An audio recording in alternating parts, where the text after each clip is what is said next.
Israel के हमले में हमास के नुकसान की अब तक जो कहानी आपने सुनी, उसमें मौत के आंकड़े ज्यादा जरूर हैं, लेकिन हमास के लिए इससे बड़ा झटका है एक के बाद उसके कमांडर्स का खात्मा। अब तक हमास के 6 बड़े कमांडर्स मारे जा चुके हैं। आपको सबका परिचय भी करवा देते हैं। एक नाम है अली कादी, ये नुकबा फोर्स का जो अहम कमांडर था। 7 अक्टूबर को हमले का नेतृत्व भी इसी ने किया था। दूसरा है जकारिया अबू मुअम्मर, हमास के पॉलिटिकल ब्यूरो का यह प्रमुख था। इजराइल पर हमले की पूरी रणनीति इसी ने बनाई थी। तीसरा नाम है बिलाल अल कद्र, यह दक्षिणी नुकबा फोर्स का कमांडर था। किबुत्स में नरसंहार का यह जिम्मेदार था। एक नाम है मतेज ईद, हमास की नेशनल सिक्योरिटी का कमांडर था। इसके पास गाजा से ऑपरेशन की जिम्मेदारी थी।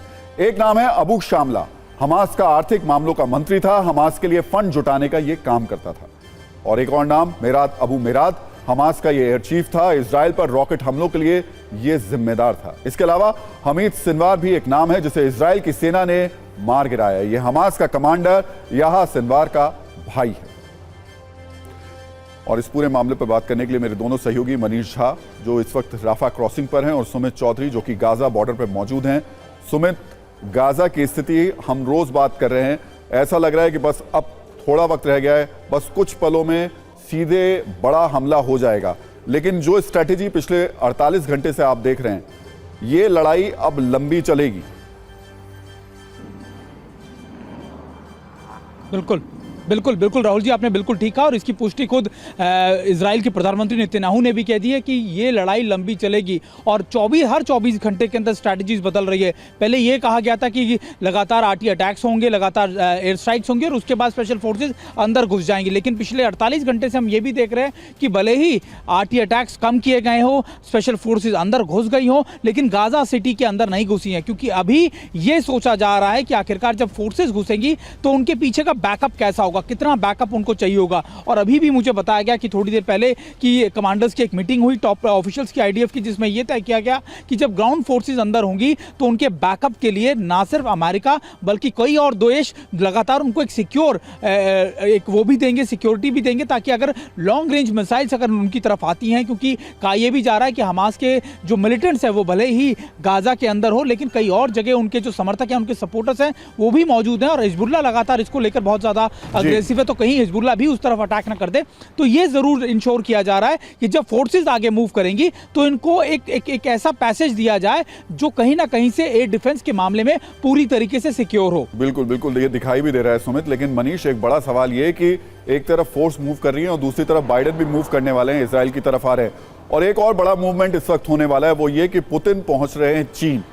इन दो नेताओं का इन दो देशों में मूवमेंट इस युद्ध में कहीं आपको लग रहा है आग में घी डालने का काम करेगा?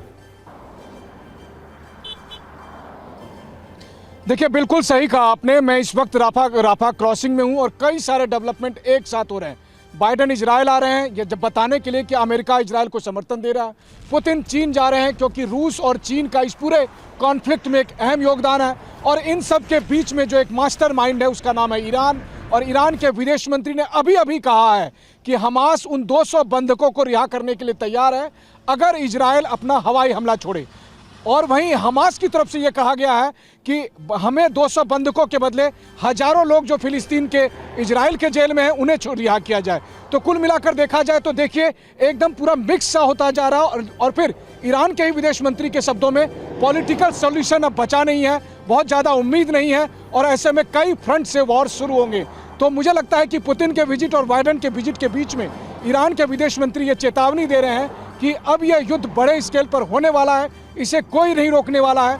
तो कुल मिलाकर अगर देखा जाए तो इस जमीन से शायद वो युद्ध लड़ा जाने वाला है जिसमें सीधे सीधे तीनों सुपर पावर, अगर मैं कहूँ अमेरिका, रूस, चीन, वो भी इन्वॉल्व होगा। बस कंधे पर बंदूक इजराइल के या हमास के या दूसरे और मिडिल ईस्ट के देशों के होंगे। जी मनीष, आप जिस जगह खड़े हैं वो राफा है और बताया जा रहा है कि ये ऐसा पॉइंट है जहां पर युद्ध बहुत भीषण स्थिति में हो सकता है। बहुत खराब हालात यहां पर बने हुए हैं। थोड़ा आप बता पाएंगे यहां पर क्या स्थिति है?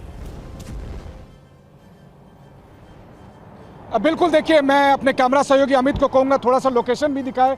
देखिए सबसे पहले तो आप बॉर्डर ही देखिए, बोर्ड का पर ही लिखा हुआ है राफा क्रॉसिंग। राफा क्रॉसिंग के पास ही यहाँ पर इस वक्त में सैकड़ों टैंक और हजारों के करीब में सोल्जर्स तैनात है। राफा क्रॉसिंग वो जगह है जहां से गाजा पट्टी और इजिप्ट के बीच का जो निकलने का पॉइंट है।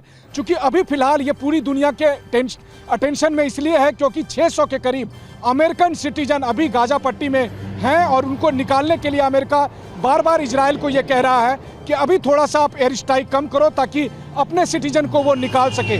वहीं दूसरी तरफ सैकड़ों की संख्या में ट्रक जो है वो गाजा पट्टी में राहत सामग्री लेकर जाने वाला, ये वो जगह है राफा क्रॉसिंग। आपने बिल्कुल सही कहा, राफा क्रॉसिंग वो जगह है जिस जगह पर जाकर ह्यूमैनिटेरियन एड भी आएंगे, अमेरिकन को भी निकाले जाएंगे और इजराइल की तरफ से हमले किए जाने की भी बात आ जा रही है। इस पॉइंट पर फिलहाल अभी दुनिया की नजरें हैं क्योंकि अगर गाजा पट्टी से विदेशियों को निकाला जाता है, अगर वहां से अगर राफा क्रॉसिंग से इजिप्ट जाने का रास्ता खुलता है तो आने वाले दिनों में क्या क्या घटनाक्रम होंगे ये सब कुछ तय करेगा ये राफा क्रॉसिंग, जहां इस वक्त TV9 की टीम मौजूद है। और मेरे आसपास के जो लोकेशन है राहुल जी, मैंने वहां पर देखे हैं बहुत सारे जो टैंक और दूसरे मिलिट्री वेपन्स यहाँ पर खड़े हैं। जी बहुत बहुत शुक्रिया मनीष और सुमित ये पूरी जानकारी देने के लिए। और बार बार मैं आपसे कह रहा हूं अपना ध्यान रखिए, बहुत सेफ होकर के रिपोर्टिंग कीजिए।